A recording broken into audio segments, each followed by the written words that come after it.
Mr. Emmanuel Soon, Mr. Emmanuel Soon, Scooter Passenger, DR to be Maybe filming here isn't a great idea, but we're going to do it anyway. Okay, so welcome to the video. Today's video is going to be a little bit different because we are celebrating. What are we celebrating? We are celebrating our 1,000 subscribers. Yeah. Finally. That means 1,000 people. That's like, it sounds nothing when you think about like YouTube now, but that's 1,000 people who subscribe to watch us travel around the world, which is pretty cool. And our little highlight videos, our videos that we made mostly for our own purposes so that we can reflect on our times traveling. And it's great that more than 1,000 of you have joined us along the way. So we thought, why not answer some questions and give a bit more perspective on our lives and how we live, rather than do any of our normal vlog or informative video. Firstly, before we answer the questions, I really want to say thank you very much for following us. Thank you very much for supporting us anyway. When you comment, we're very happy. Comments, we love reading the comments. It's We're so really cool. happy All with the them. nice comments, even the nasty ones are funny enough to read. I really enjoy reading the comments on this channel. We have some questions lined up for today's video. The first question we got is, it would be interesting to see a video about how you guys met. We met in Colorado in 2019 when I went to USA to play rugby. I met CJ. I was in Colorado coaching rugby. She was there to play rugby. We both went to play touch rugby together, and that's how we met. I was also in Colorado originally to play. I had been someone that was traveling about a bit for rugby myself, and then this was I looked and saw B living a life which was very similar to what I did with my rugby, which was traveling about as she could.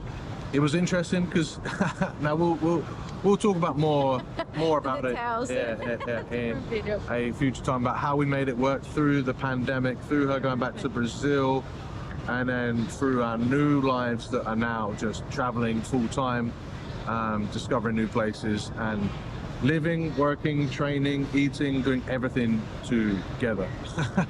Actually together. That will need its own video, yeah.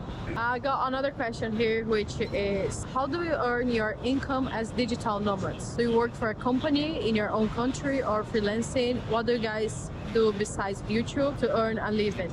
Okay, maybe if there's interest again, comment below and let us know. We'll do a full video about it, but we are probably not the best people to ask if you are starting out and have no idea where to be a digital nomad, because this was a long time coming. I work for my own company and I work as the sole employee for that company. I do online coaching, strength and conditioning, fitness, consulting, etc., programming for rugby players. That is the company I set up years ago. That is the company I continue to work for wherever I go. And then to go with that, B works for me, doing all of the admin stuff. She's fantastic. She also produces and edits the vast majority of this stuff that's on the YouTube channel, gives us the ideas. Because we work together and we live together, so we do our own time. So that's why everything, it's like in our time, like we can plan and organize our everything in our life. Yeah, how we want it to be, in a way, yeah. Because we don't work for other people, so for us it's just much easier. Yeah, obviously doing that is not the only way to be a digital nomad. And before the COVID started, I never worked online as well, so I have to learn everything. You had experience working for Brazilians, working for an American, right? Like you built yourself up, you've built your skill set up. We do definitely have lots of ideas on how you could do it, especially with the amount of digital nomads that we've met as well.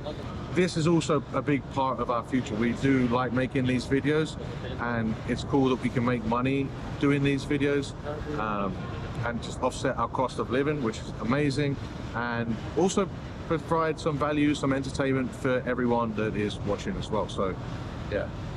Right. How about your health insurance?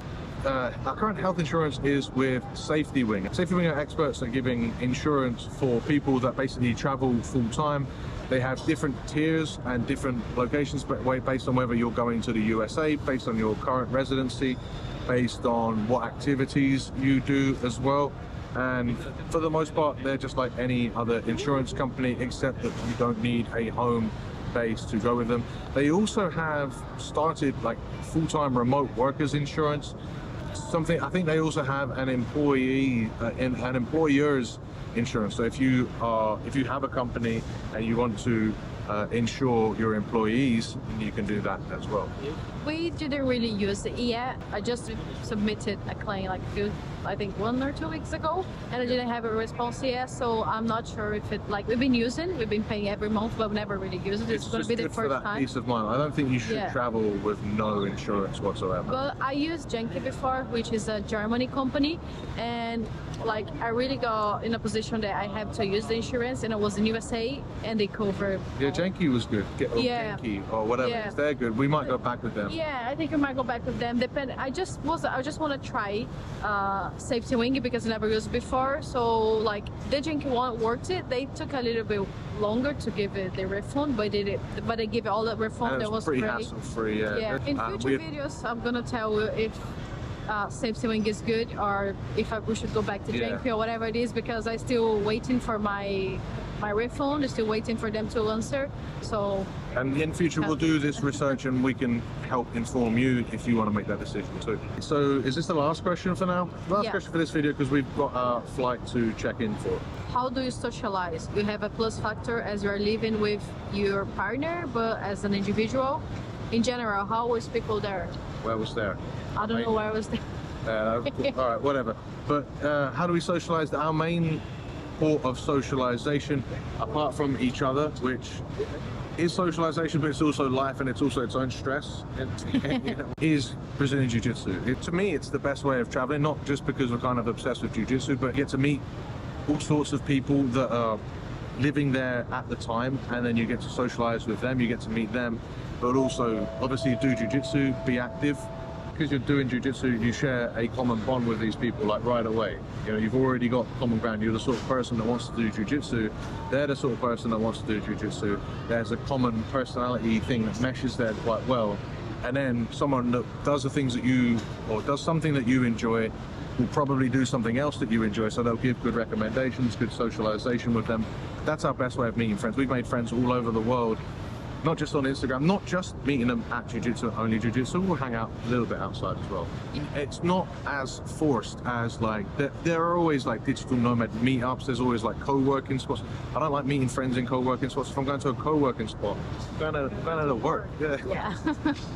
But I understand that if you're traveling alone, it is more difficult. My biggest advice would be to take up sport, even in the gym. Like we make friends there as well. Like but not as much. Actually, any sport. Yeah. Like for example, in Bali, if you go to Bali, just go to any Muay Thai or Padel, anything like that. Because you're gonna find so many people there, and so many people there in the same situation. But if you have something that connects you with people from all over the world, and instantly with the locals or with people that are living there, then you've got a group of mates wherever you choose to stay. And that's what we've done with Jiu-Jitsu. But I actually don't really think that's completely unique to Jiu-Jitsu. I think Jiu-Jitsu definitely has its own vibe, but I think that there are other sports that you could do that with as well.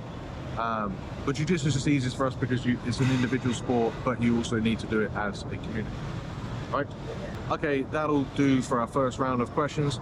Thank you for subscribing. Thank you for everyone that has subscribed. Over 1,000 subscribers. It's really cool. It's a cool little milestone for us to reach. At some points, I didn't think we'd ever get there, but now we're there, and now we're actually doing this properly. It does start to feel kind of real, but not really.